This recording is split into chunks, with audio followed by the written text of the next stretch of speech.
A las 12:10 de esa noche, sonó mi teléfono. Mi hijo entró en pánico. Me dijo que mi nombre estaba en las noticias y me preguntó qué había hecho, pero horas antes, en la mesa de nuestra cocina, ya me estaban borrando de la Navidad. Mi nuera dejó su taza con cuidado, como hace la gente cuando quiere sonar razonable. Me dijo que tal vez sería mejor si este año no iba a la cabaña. La Navidad sería más fácil, explicó. Si me quedaba en casa, últimamente había sido tan complicada. La palabra cayó con más peso del que ella parecía querer darle. Complicada no es algo que se discute o se resuelve, es una conclusión, una etiqueta, una decisión que ya había pasado por otras bocas antes de llegar a la mía. Mi hijo estaba sentado a su derecha, con los codos sobre la mesa y los dedos entrelazados. Miraba las vetas de la madera como si ahí estuvieran las instrucciones. Esperé que levantara la cabeza, que suavizara lo que ella acababa de hacer, que dijera algo. No lo hizo. Su silencio se instaló entre nosotros, denso y definitivo. Le pregunté qué quería decir. No con aspereza, solo lo suficiente para entender cómo una vida entera de estar presente se había reducido a una sola palabra. Enumeró cosas pequeñas, con calma, comentarios que había hecho, opiniones que no me había guardado, momentos en que no sonreí y dejé pasar las cosas. Presentó cada ejemplo como preocupación, como cariño, como algo hecho por el bien de la familia. Mi hijo asintió una vez. Nada salió de su boca. Lo miré entonces. De verdad lo miré. Y vi el alivio que sentía porque no tenía que cargar solo con ese peso. Dejar que ella hablara por él lo hacía más limpio, más seguro. La historia que estás a punto de escuchar es una obra ficticia creada por el equipo de redacción del canal H2 Historias. Está inspirada en situaciones de la vida real para transmitir lecciones sobre la familia, las emociones y los valores humanos. Todos los personajes y eventos son ilustrativos. Me llamo Karina, 63 años. Había imaginado muchas formas en que mi lugar en esta familia podría cambiar al envejecer. No había imaginado que ocurriría tan en silencio, con una taza de té enfriándose entre mis manos y una frase dicha como si fuera un favor. Sentí que el calor me subía a los ojos, pero no lo dejé derramar. Suplicarles habría facilitado el caso. Explicarme habría sonado a defensa. Me puse de pie, acomodé la silla y les dije que entendía. No era del todo cierto, pero entendía lo suficiente. Tomé mi abrigo del gancho junto a la puerta. Mi hijo por fin levantó la vista. Abrió la boca como si al final algo fuera a salir. No salió nada. Me fui antes de que pudieran cambiar la historia o suavizar los bordes. Afuera, el aire se sentía más cortante de lo que debería, más claro. Manejé a casa sola, ya sabiendo que lo que viniera después se había puesto en marcha mucho antes de que yo llegara a esa mesa. La explicación llegó después, cuando la decisión ya se había asentado. Vino en pedazos, dicha con calma, como si eso la hiciera más amable. Mi nuera se recargó en la silla y me dijo que el problema no era una sola cosa, era un patrón. Tenía opiniones sobre el dinero, me recordó. Cuando mi hijo habló de refinanciar la casa, le advertí sobre las tasas variables. Cuando mencionaron comprar muebles nuevos a crédito, les pregunté cuánto tiempo pensaban cargar con la deuda. Explicó que comentarios así hacían sentir a la gente juzgada. Le dije que había preguntado porque me habían incluido en la plática. Sonrió, con esa sonrisa apretada y ensayada, y respondió que el apoyo no siempre necesitaba análisis. Luego vinieron los niños. Una vez mencioné que las rutinas para dormir importaban. Sugerí consistencia cuando mi nieto empezó a portarse mal en la escuela. Lo describió como si yo estuviera socavando su autoridad, como si orientación y crítica fueran lo mismo. Mi hijo carraspeó, eligiendo con cuidado las palabras, pero agregó con firmeza que las decisiones de crianza eran delicadas. La palabra tono entró al cuarto después. Al parecer, yo tenía uno, demasiado firme, demasiado directo, no lo suficientemente cálido. Explicó que eso ponía tensas las reuniones, que la gente sentía que tenía que medirse antes de hablar.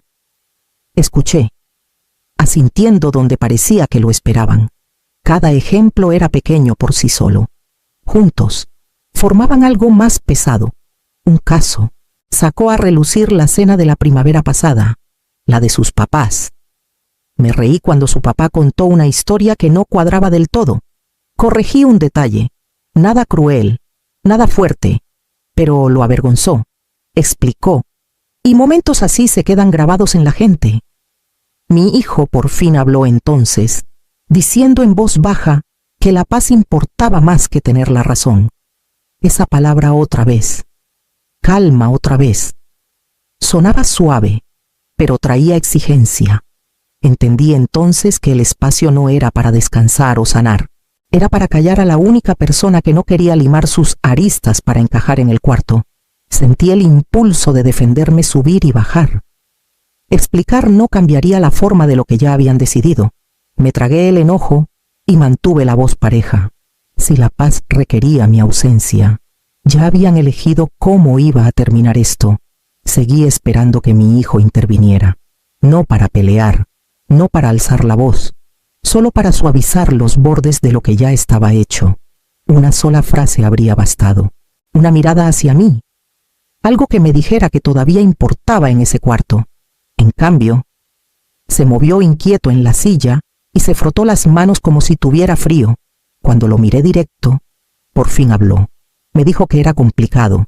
No quería aumentar la tensión ni hacer que nadie se sintiera más juzgado en ese momento. Le recordé que yo era su madre.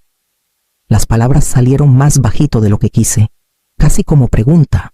Asintió, con la mirada todavía fija en algún punto entre la mesa y la pared, y respondió que claro que lo era, que no se trataba de eso. Esa respuesta dolió más que el silencio. Significaba que ya me había separado de la situación. Me había puesto afuera para que los demás pudieran seguir adelante cómodos. Le dije que no le pedía que tomara partido. Le dije que solo quería que hablara con honestidad. Suspiró y repitió que era complicado, que si empujaba solo iba a empeorar las cosas. Dijo que la Navidad debía ser tranquila. Paz otra vez. La misma palabra, la misma excusa. Lo vi encogerse en ella. Vi cómo se hacía más chiquito para caber al lado de su esposa, y me di cuenta de cuánto tiempo llevaba pasando esto. No era la primera vez que elegía el silencio en lugar de la verdad. Solo era la primera vez que el costo caía directo sobre mí. Dejé de insistir. Sentía que la conversación se deslizaba hacia algo que terminaría en disculpas que no cambiaban nada. Le dije que entendía y me puse de pie para irme. Al tomar mi abrigo, levantó la vista, con un destello de pánico en la cara por medio segundo, como si al final fuera a detenerme. Luego pasó. Se quedó sentado. Me fui sabiendo que la decisión no se la habían impuesto. Él la había aceptado mucho antes de esa tarde. Se fueron a la cabaña temprano la víspera de Navidad. No hubo pleito. No se quedaron en la puerta. Mi hijo me mandó un mensaje diciendo que ya iban en camino y me deseó unas fiestas tranquilas. La palabra tranquilas cayó justo donde quería. Le contesté con un simple buen viaje. Nada más hacía falta. Pasé el día como siempre, pero a menor escala. Puse un arbolito pequeño en la mesita y encendí las luces. Cociné algo sencillo y puse un solo plato en vez de 4. Envolví los regalos que ya había comprado y los apilé con cuidado. Aunque no hubiera nadie a quien dárselos, la tradición todavía me importaba, aunque yo fuera la única que la mantenía. Una vecina llamó para preguntar si quería compañía. Le agradecí y dije que no. No me sentía sola como la gente imagina. Me sentía contenida, controlada, como si me estuviera sosteniendo junta quedándome quieta. Más tarde esa noche, en víspera de Navidad, mi hijo mandó una foto desde la cabaña, la chimenea atrás, todos sonriendo, sin texto. La miré más tiempo del que quise. Luego puse el teléfono boca abajo en la barra. La calma me sorprendió. Esperaba enojo o lágrimas. algo lo bastante fuerte para justificar cuánto dolía esto. En cambio, había un silencio firme que se sentía deliberado, protector. Me di cuenta entonces de que la calma no era paz, era contención, era supervivencia. Me acosté temprano y dormí toda la noche seguida, la casa en silencio, el teléfono sin tocar. Lo que sea que me hubieran quitado este año, no se llevaron eso. La mañana de Navidad pasó sin interrupciones, ni llamadas, ni cómo estás. Solo espacio. Del tipo que la gente cree inofensivo porque parece educado. Pasé parte del día revisando una carpeta que guardaba en el cajón de atrás de mi escritorio. No escondida, solo discreta. Nunca la había sacado en las pláticas familiares. Nadie había preguntado qué era. Ya habían decidido que no estaba haciendo nada que valiera la pena explicar. Pensaban que no hacía nada. Pensé en las llamadas que salía a contestar, las que colgaba pronto cuando alguien entraba al cuarto. Mi nuera una vez bromeó que yo era muy reservada. Sonreí y cambié de tema. Era más fácil que explicar algo que nadie quería oír. Mi hijo nunca preguntó, tampoco, ni una vez, ni cuando mencioné juntas, ni cuando bloqueé tardes enteras, ni cuando dejé de dar opiniones sobre sus planes y empecé a guardar los míos. Hace unas semanas, se rió y preguntó si estaba armando rompecabezas para no aburrirme. Lo dejé creer eso. Corregirlo habría necesitado interés de su parte, y ya había aprendido a no exigirlo. La carpeta tenía apuntes, correos y borradores registros cuidadosos de las finanzas familiares y la planeación que había manejado en silencio y con esmero, trabajo que no necesitaba aprobación de una mesa que ya me había echado del voto. Esa tarde, mi teléfono vibró una vez. Un mensaje corto de un número guardado sin nombre. Todo confirmado. Hora fijada. Después de medianoche, contesté con una palabra. Entendido. Cerré la carpeta y la guardé de nuevo. Por primera vez en semanas, me sentí firme, no enojada, no ilusionada, solo clara. Si algo había aprendido este año, era que ser visible es una elección. Y yo había pasado demasiado tiempo explicándome a gente que nunca pensó escuchar. Estaba medio dormida cuando sonó el teléfono. La noche ya había pasado la medianoche. La pantalla se iluminó con el nombre de mi hijo. Por un momento, pensé que lo había soñado. Luego volvió a sonar, fuerte e insistente. El nombre de mi hijo llenaba la pantalla. Contesté, con la voz temblorosa, ya preparándome para malas noticias. Habló antes de que terminara el hola. Mi nombre salió de su boca primero, apurado y sin aliento, seguido de una pausa demasiado larga. Me dijo que mi nombre estaba en las noticias. Me incorporé. La cobija cayó hasta mi cintura. Le pregunté qué quería decir. Me dijo que acababa de saltarle una alerta. Titulares locales. Siguió hablando, pero las palabras se le enredaban. La urgencia las sacaba más rápido de lo que podía ordenarlas. Le pregunté si todos estaban bien. Me dijo que sí. Luego se corrigió de inmediato, explicando que no sabía, que no había pasado nada en la cabaña, que no era un accidente. Igual su voz temblaba. Repitió que mi nombre estaba ahí, clarito. Nombre completo, edad, ciudad. Me dijo que la gente ya lo estaba compartiendo. Me dijo que su esposa lo leía por encima de su hombro. Le pedí que se calmara, que respirara. Eso pareció empeorarlo. Me preguntó qué había hecho. No acusando, no enojado, asustado. Asustado de lo que significaba que mi nombre estuviera público para él, para ellos, para la historia que creían entender. Miré el techo oscuro y sentí que algo encajaba en su lugar. Lo que estuviera pasando. Ya no era privado. Y por primera vez ese día, mi teléfono no se sentía callado para nada. Se quedó en la línea, respirando fuerte. Como si colgar hiciera las palabras permanentes, le pedí que me lo leyera. Hubo una pausa, el ruido de tela moviéndose. Luego su voz otra vez, más baja. Leyó el titular despacio, como tratando de entenderlo mientras hablaba. Mi nombre completo, mi edad, Guadalajara, Jalisco, un trámite judicial cerrado justo después de medianoche, una acción financiera ligada a un proyecto de desarrollo que llevaba años parado, mi firma autorizando la liberación de fondos y la transferencia de control. Se detuvo a la mitad y tragó saliva. Me dijo la cantidad después, tropezando con el número como si no fuera real. 8 cifras fondos que me habían confiado liberar después de años de preparación. Le dije que siguiera. El artículo explicaba el impacto en lenguaje claro y cuidadoso. Contratistas pagados, propiedades avanzando, un pleito resuelto que tenía a cientos de personas esperando. El momento era intencional, señalaba la nota, ejecutado justo después de las fiestas para evitar interferencias. La voz de mi hijo se quebró al llegar a la última línea. Me dijo que me nombraba como la parte decisiva, la persona que había sostenido todo en su lugar. Escuché sin interrumpir. Esto no era noticia para mí. Lo que me sorprendió fue lo chiquito que sonaba leyendo mi vida de vuelta desde una pantalla. Me preguntó por qué nunca se lo había contado. Le dije que oportunidades hubo. No lo discutió.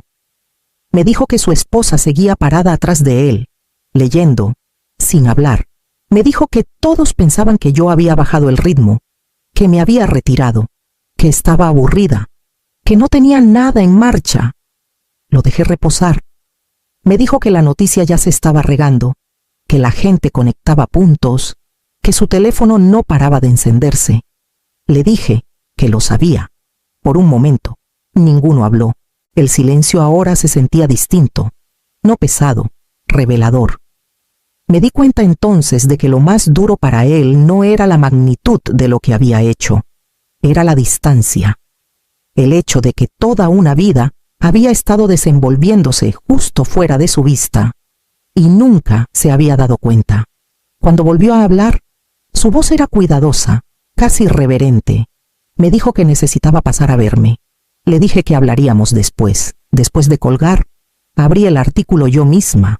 Ver mi nombre impreso se sintió extraño, impersonal, como mirar a una desconocida que compartía mi historia. La verdad era simple e innegable. Nunca habían sabido en qué me estaba convirtiendo. El teléfono no paró después de eso. Mi hijo llamó de nuevo antes de que terminara de leer el artículo. Luego otra vez. Su nombre seguía iluminando la pantalla, cada vez más urgente. Lo dejé sonar. Necesitaba el espacio para pensar sin que su miedo llenara el cuarto. Más tarde esa mañana, llegaron mensajes. Primos que no oía desde hacía años escribían rápido, llenos de signos de exclamación y felicitaciones a medias. Un viejo colega escribió que siempre supo que yo era capaz de más. Otro preguntó si estaría disponible para una llamada rápida por la mañana. De pronto, todos tenían preguntas. De pronto, todos recordaban mi nombre. Mi nuera tardó más. Cuando llegó su mensaje, era cuidadoso, casi formal. Escribió que esperaba que estuviera bien, que todo debía sentirse abrumador. Terminó con una línea sobre querer hablar cuando yo estuviera lista. No había disculpa. No reconocía la mesa de la cocina. Solo una prueba suave, para ver cómo estaba el terreno ahora. Bajé el teléfono y dejé que se acumularan los buzones de voz. Cada uno sonaba distinto. La voz de mi hijo pasaba del pánico a la urgencia y luego a algo como arrepentimiento. La familia extendida alternaba entre orgullo y curiosidad. Algunos preguntaban qué significaba esto para los demás, como si mis decisiones privadas siempre hubieran sido de ellos. No contesté de inmediato. Por una vez, no sentía la necesidad de manejar la reacción de nadie. El silencio que les di no era castigo. Era un límite tomando forma.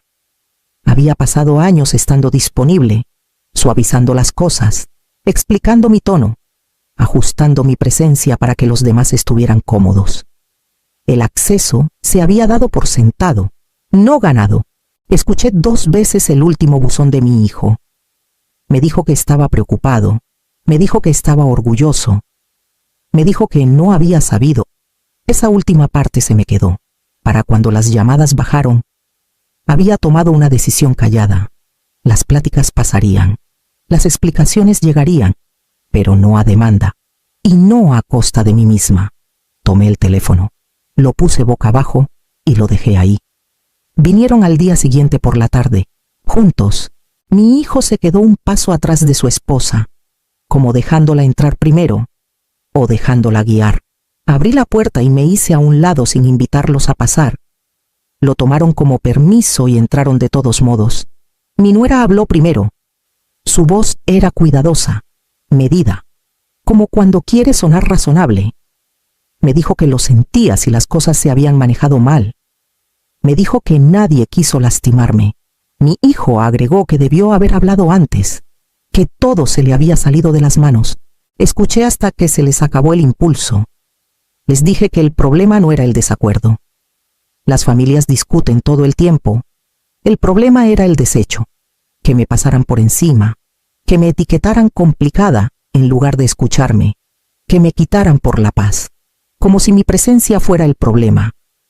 Mi hijo intentó explicar que estaban agobiados. Le dije que yo también lo había estado, y nadie preguntó cómo lo manejaba. Mi nuera se movió inquieta. Luego dijo que solo querían que las cosas volvieran a sentirse normales. Le dije que lo normal ya no me servía. Eso cambió el ambiente. Les expliqué qué pasaría después. Las pláticas serían honestas o no serían. Las decisiones sobre mi vida no se tomarían sin mí en el cuarto. El respeto primero, el acceso después, no al revés. Mi hijo pareció querer negociar. No le di espacio. Le dije que no iba a resetear nada para que los demás se sintieran cómodos. No iba a volver a un papel que me obligara a callar para ser incluida. Se fueron sin alzar la voz. No hubo promesas. Eso se sintió bien. Cuando cerré la puerta, la casa se sintió firme otra vez. No reparada, solo clara. No volví a la cabaña el año siguiente. Se lo dije a mi hijo temprano, con calma, que me quedaría en casa. Asintió y no discutió. Eso era nuevo. Después hablamos más despacio, en términos más tranquilos. Las llamadas llegaban cuando había algo real que decir. Las visitas con aviso, no por dado.